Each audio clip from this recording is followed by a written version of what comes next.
Ito na ang ating tinulang Bisayang manok. Ito na ating finished product. So konti lang ang sabaw kasi bawal sa mga dialysis patient. Dadalhin niya ito sa North. So ayan, maraming salamat.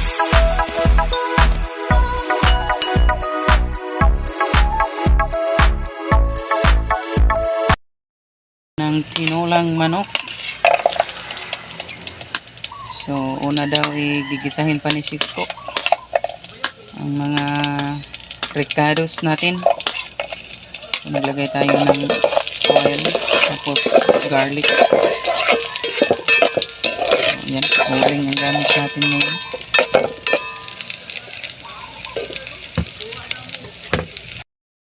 Ang sibuyas, onion.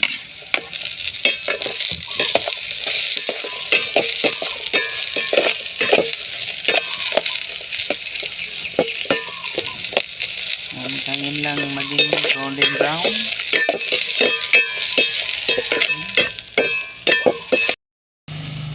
Next, loya.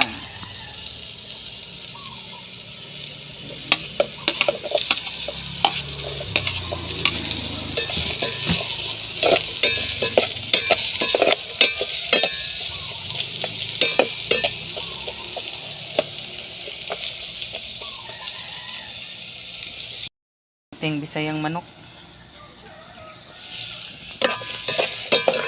Bango. Simpik semua. Ya ko bikin naman ako.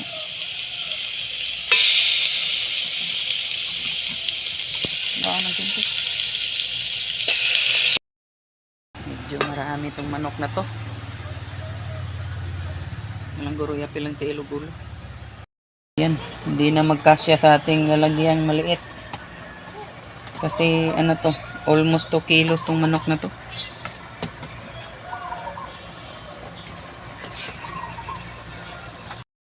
Ayan na nga at natusta na ang ating manok at lalagyan na natin ng sabaw. Ayan.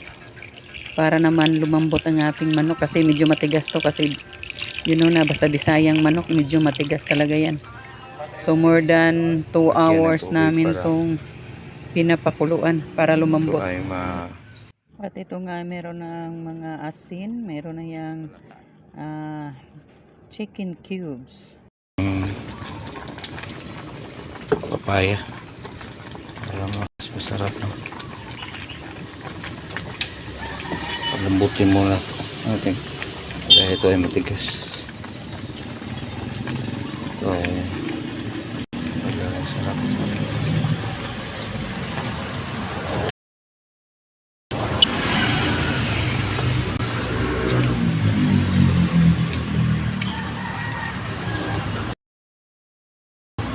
Yan. Ang puno mo talaga. Yung ang kalalagyan. Kaya na rin pala ito.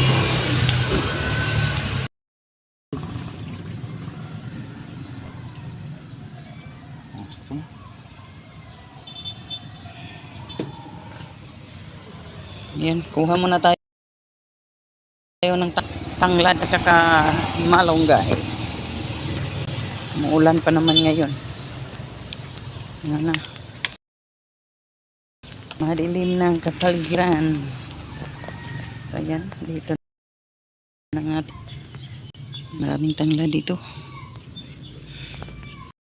Meron ding malunggay.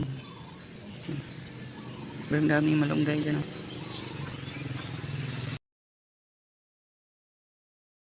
At saka malunggay. So dito lang sobrang daming malunggay dito. At tanglad. Yan. So hindi na tayo bibili. Prepare lang natin. Yung ito na ang ating tinulang Bisayang manok. Ito na ating finished product. So konti lang ang sabaw kasi bawal sa mga dialysis patient. Dadalhin niya ito sa North. So ayan, maraming salamat sa inyong panonood and God bless everyone. Bye bye.